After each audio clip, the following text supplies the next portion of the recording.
How concerned are you about these numbers, 121,000 daily cases?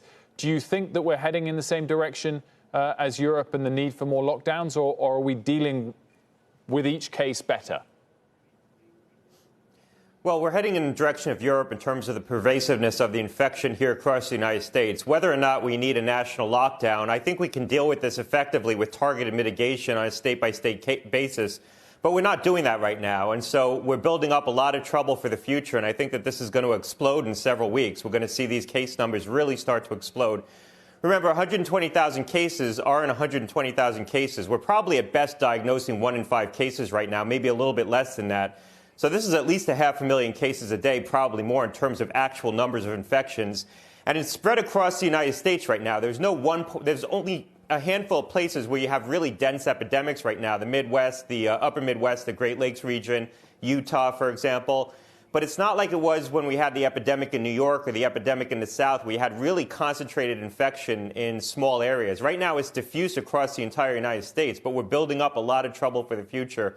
You have to be really worried what January is going to look like, what December is going to look like right now, given the way this is rising. And it's not just the cases, it's the hospitalizations as well. That's really the number to watch. 53,000 people hospitalized, 10,500 people in ICUs. That's a lot, and it's growing very quickly.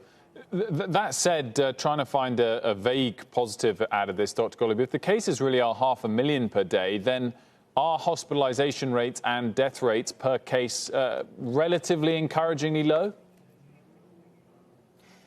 It's absolutely the case that we're doing a better job preserving life in the hospital, and fewer people are being hospitalized. More people are being treated at home. The criteria for hospitalization has gone up, so they're not hospitalizing people as easily.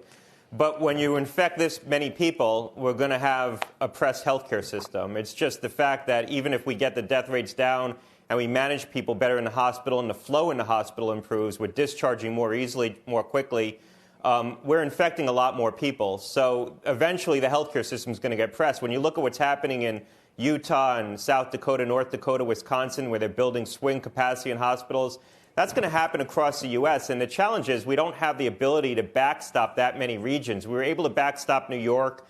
We were able to backstop the South. But if you have very diffuse spread across the country, which is where we're heading, it's going to be hard for the federal government to backstop that much. If ever there was a time, Dr. Gottlieb, for the FDA to move fast, now is that time. Where is the emergency use authorization for Regeneron's antibody treatment or some of the rapid saliva tests and some of the other key innovations that have come out that would make this a little bit easier? Well, really, the near-term game changer is going to be those antibody-based drugs. The vaccines, even if we get an emergency use authorization this year, and I'm on the board of Pfizer, one of the companies that has a vaccine in advanced development, it's really more of a 2021 event until you have protective immunity in people that you've vaccinated. Even if we roll that out this year, it's going to take two injections to get people with protective immunity, and that's really a 2021 event. The antibodies could be available.